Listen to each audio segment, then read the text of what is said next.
الحمدللہ رب العالمین والصلاة والسلام علی اشرف المرسلین سیدنا محمد وعلی آلہ وصحبہ اجمعین وعلی کل من دعا بدعوتہ واستمسک بسنتہ وجاہد جہادہ الی یوم الدین وبعد۔ حضرات گرامی، ہمارے آج کی گفتگو کا موضوع ہے کہ ہم رمضان کیسے گزاریں۔ رمضان المبارک اپنے برکتوں اور اپنے فضیلتوں کے اعتبار سے دیگر مہینوں سے افضل مہینہ ہے، اس کی ایک خصوصی اہمیت ہے۔ اس لیے ہمیں قرآنی آیات میں بھی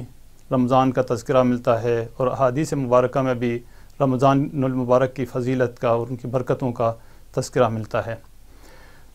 رمضان گزارنے کے لیے ہمارے سامنے سب سے بہترین مثال رسول اللہ صلی اللہ علیہ وسلم کے معمولات اور ان کے اقوال ہیں۔ رسول اللہ صلی اللہ علیہ وسلم رمضان کیسے گزارتے تھے اور ان کے معمولات کیا ہوتے تھے، ان کے ہدایات کیا ہوتے تھے، اسی کو اگر ہم جاننے کی کوشش کریں تو ہم اپنا رمضان بہترین انداز میں گزار سکتے ہیں۔ رسول اللہ صلی اللہ علیہ وسلم رمضان کی آمد سے پہلے ہی رمضان کی تیاریوں کا اہتمام کرتے تھے۔ نہ صرف خود رمضان کا اہتمام کرتے تھے بلکہ صحابہ کرام کو بھی اس کے لیے تیار کرتے تھے، تمام مسلمانوں کے لیے وہ ہدایات جاری کرتے تھے کہ رمضان کیسے گزارنی ہے۔ اس حوالے سے ایک حدیث ہے، سلمان فارسی رضی اللہ تعالیٰ عنہ نے یہ روایت کی ہے کہ شعبان کے آخری دنوں میں رسول اللہ صلی اللہ علیہ وسلم خطبہ ارشاد فرما کے اپنے صحابہ کرام کو یہ ہدایت جاری کرتے تھے کہ یا ایھا الناس، اے لوگو، قد اضلکم شہر عظیم، کہ تم پر ایک عظیم، ایک بہت بڑا مہینہ سایہ فگن ہونے والا ہے۔ شہر مبارک، یہ شہر، یہ مہینہ مبارک مہینہ ہے۔ شہر فیہ لیلۃ خیر من الف شہر، یہ وہ مہینہ ہے کہ اس میں ایک ایسی رات ہے جو 1000 مہینوں سے بہتر رات ہے، یعنی لیلۃ القدر۔ اور جعل اللہ صیامہ فریضہ وقیام لیلہ تطوع، اللہ تعالیٰ نے اس مہینے میں دن کو روزہ رکھنا فرض قرار دیا ہے اور اس کی راتوں کو جاگنا، قیام کرنا یہ نفل قرار دیا ہے۔ من تقرب فیہ بخصلۃ من خیر کمن کان ادی فریضۃ فیما سواہ، اللہ کسی انسان نے اگر اس مہینے کے اندر کسی نیکی کا کام کیا تو اس کو ایک فرض ادا کرنے کا اجر ملے گا۔ جس طرح ایک رکعت پڑھنے کا جو اجر ملتا ہے، تو فرض کی جو ادائیگی ہے اس کا اجر نفل کی ادائیگی سے زیادہ ہے۔ تو انسان اگر کوئی اس میں نفل عبادت ادا کرتا ہے تو اس کو فرض کے بدلے جتنا اجر ملتا ہے، اور فرض کا اجر جو ہے وہ 70 گنا یا اس سے بھی زیادہ کا تذکرہ ملتا ہے۔ اسی حدیث میں ہے کہ من ادا فریضۃ فیہ کان کمن ادا 70 فریضۃ فیما سواہ، کہ جس نے اس مہینے میں کوئی فرض ادا کیا، کوئی بھی فرض عمل ادا کیا تو اس کو 70 فرائض ادا کرنے کا اجر ملے گا۔ اسی طرح رسول اللہ صلی اللہ علیہ وسلم نے فرمایا کہ وہو شہر الصبر، یہ مہینہ صبر کا مہینہ ہے، اور صبر کا جو اجر ہے وہ جنت ہے۔ اور یہ شہر المواسات، یعنی آپس میں رواداری کا، آپس میں ایک دوسرے کے خیال کرنے کا مہینہ ہے۔ وشہر یزاد فیہ رزق المومن، کہ یہ وہ مہینہ ہے جس میں مومن کے رزق میں اللہ تعالیٰ اضافہ فرماتے ہیں۔ اس کے علاوہ بھی اللہ تعالیٰ رسول اللہ صلی اللہ علیہ وسلم رمضان کی تیاری کے حوالے سے ارشاد فرماتے ہیں کہ من صام رمضان ایمانا و احتسابا غفر له ما تقدم من ذنبہ، کہ جس نے بھی رمضان کے مہینے کو میں روزہ رکھا ثواب کی نیت سے اور ایمان کے ساتھ، تو اس کو اس کے تمام جو گناہ ہیں، سابقہ گناہ ہیں، ظاہر صغیرہ گناہ جو ہے معاف ہو جائیں گے۔ کبیرہ گناہ کے لیے تو ظاہر توبہ کی ضرورت ہوتی ہے اور ازالے کی ضرورت ہوتی ہے، مگر جو صغیرہ گناہ ہیں وہ اللہ تعالیٰ انسان کو معاف کرے گا۔ اسی طرح من قام رمضان ایمانا و احتسابا غفر له ما تقدم من ذنبہ، جس نے رمضان کے مہینے کی راتوں کو قیام کیا تو اس کے گزشتہ گناہ معاف ہو جائیں گے۔ اسی طرح من قام لیلۃ القدر ایمانا و احتسابا غفر له ما تقدم من ذنبہ، جس نے لیلۃ القدر کی ایک رات کو اگر اس نے قیام کیا تو اس کے تمام پچھلے گناہ جو ہے معاف ہو جائیں گے۔ تو یہ رمضان کی تیاری کے حوالے سے رسول اللہ صلی اللہ علیہ وسلم نہ صرف خود اس کا اہتمام کرتے تھے بلکہ صحابہ کرام کو اور مومنین کو بھی یہ حکم جاری کرتے تھے کہ بھئی اس مہینے میں روزے رکھنے کا اور اس میں دیگر نیکیوں کا خصوصی اہتمام کریں۔ رمضان گزارنے کے حوالے سے ایک اور جو رسول اللہ صلی اللہ علیہ وسلم کے معمولات میں ہے وہ سحری اور افطاری کا اہتمام کرنا۔ رسول اللہ صلی اللہ علیہ وسلم خود بھی سحری کھانے کی ترغیب دیتے تھے اور سحری بھی خود بھی سحری فرماتے تھے، اور لوگوں کو کہتے ہیں کہ بھئی سحری کو نہ چھوڑو کیونکہ اس میں برکت ہے۔ اور اسی طرح سحری کو مؤخر کرنا یہ رسول اللہ صلی اللہ علیہ وسلم کی سنت ہے کہ یعنی اذان شروع ہونے تک کا جو آخری وقت ہے اس وقت تک کھانے پینے کو جاری رکھنا یہ سنت ہے، اور یہ احتیاط کے نام پر پہلے سے جو ہے کھانا پینا چھوڑ دینا جو ہے یہ خلاف سنت ہے۔ اسی طرح افطاری کا اہتمام کرنا اور افطاری کو بھی اس میں یعنی جلدی کرنا، یہ نہیں کہ بھئی احتیاط کے نام پر اپنے آپ کو روکے رکھیں، اور یہ خلاف سنت ہے۔ اور افطاری میں رسول اللہ صلی اللہ علیہ وسلم کا معمول تھا کہ وہ کھجور سے یا پانی سے افطار فرماتے تھے۔ تو یعنی سحر و افطار کا اہتمام کرنا رمضان کے معمولات میں سے ایک اہم معمول ہے جو مسلمانوں کی ایک روایت بھی ہے، اور رسول اللہ صلی اللہ علیہ وسلم سے اس حوالے سے ہمیں ارشادات ملتے ہیں۔ اس کے علاوہ سحری اور افطاری کے اوقات میں دعاؤں کا اہتمام کرنا، اور خصوصاً افطاری کے اوقات میں کہ وہ قبولیت کا وقت ہوتا ہے، تو اس وقت رسول اللہ صلی اللہ علیہ وسلم خود بھی خصوصی دعاؤں کا اہتمام فرماتے تھے، اور لوگوں سے بھی یہ کہتے تھے کہ بھئی اس وقت دعائیں مانگا کرو کیونکہ یہ قبولیت کی ساعت ہے، اور اس میں خصوصی دعائیں جو ہے وہ اللہ تعالیٰ قبول فرماتے ہیں۔ اسی طرح رمضان کے معمولات میں ایک اہم معمول وہ قیام اللیل ہے،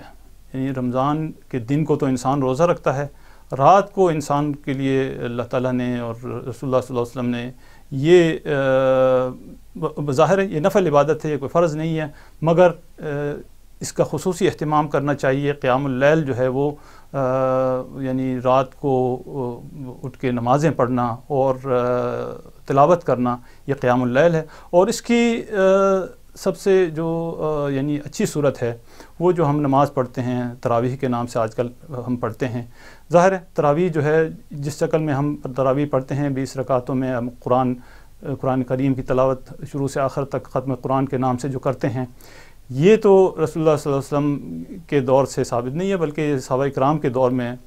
یہ روایت پڑھی ہے۔ رسول اللہ صلی اللہ علیہ وسلم کے دور میں وہ ان سے جو ثابت ہے وہ 8 رکعت تہجد وہ عام دنوں میں بھی پڑھتے تھے اور رمضان میں بھی پڑھتے تھے، اس کو تہجد کہیں یا اس کو قیام اللیل کہیں، رسول اللہ صلی اللہ علیہ وسلم نے اس کا اہتمام کیا، یعنی فرض نماز کے بعد 2 رکعت سنت، 8 رکعت جو ہے وہ قیام اللیل، اور 1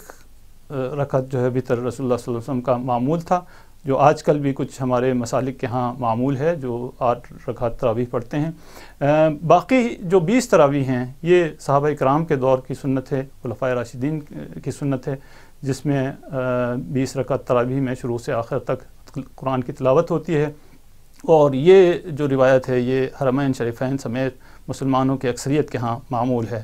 تو اس کا اہتمام کرنا قیام اللیل ظاہر ہے اسی کو ہم قیام اللیل کہتے ہیں۔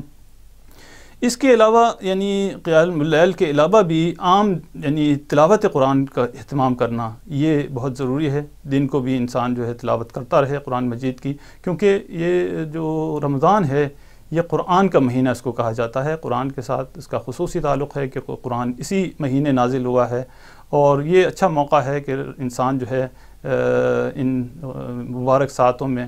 تلاوت کا خصوصی اہتمام کرے۔ تو جتنی بھی زیادہ تلاوت ہو، رسول اللہ صلی اللہ علیہ وسلم خود بھی تلاوت فرماتے تھے، بلکہ رسول اللہ صلی اللہ علیہ وسلم کا معمول یہ تھا کہ جبریل تشریف لاتے تھے اور وہ رمضان میں خصوصی طور پر رسول اللہ صلی اللہ علیہ وسلم کے ساتھ مل کر قرآن کی تلاوت کرتے تھے، وہ رسول اللہ صلی اللہ علیہ وسلم کو قرآن سناتے تھے اور رسول اللہ صلی اللہ علیہ وسلم سے سنتے تھے، اور یہ معمول جو ہے رسول اللہ صلی اللہ علیہ وسلم کا جاری ہے۔ اور جو آخری رمضان ہے یعنی رسول اللہ صلی اللہ علیہ وسلم کے وصال سے پہلے جو رمضان گزرا ہے اس میں 2 مرتبہ جو ہے قرآن شروع سے لے کر آخر تک جبریل کے ساتھ اس کا مذاکرہ کرنا جو ہے حدیث میں آیا ہے۔ اس کے علاوہ نیکی کے کاموں اور صدقے کا خصوصی اہتمام کرنا، یعنی رمضان کے معمولات میں ایک اہم معمول ہے کہ جتنے بھی نیکی کے کام ہیں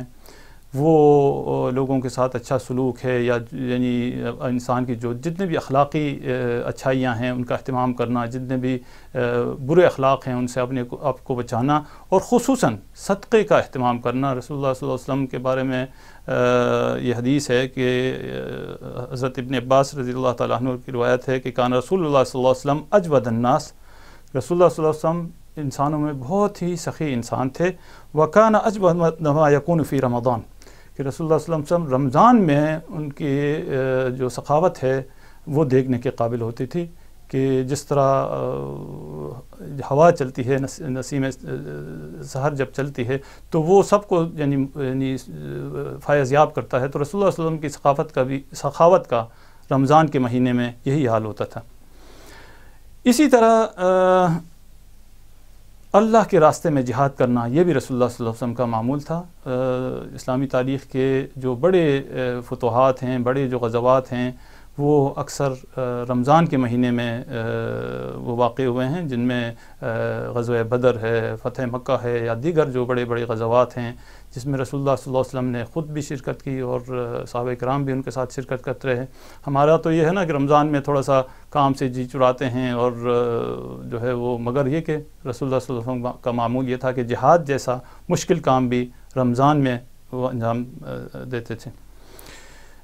رمضان کے معمولات میں سے ایک اہم معمول وہ رمضان کے آخری عشرے میں اعتکاف کا اہتمام کرنا،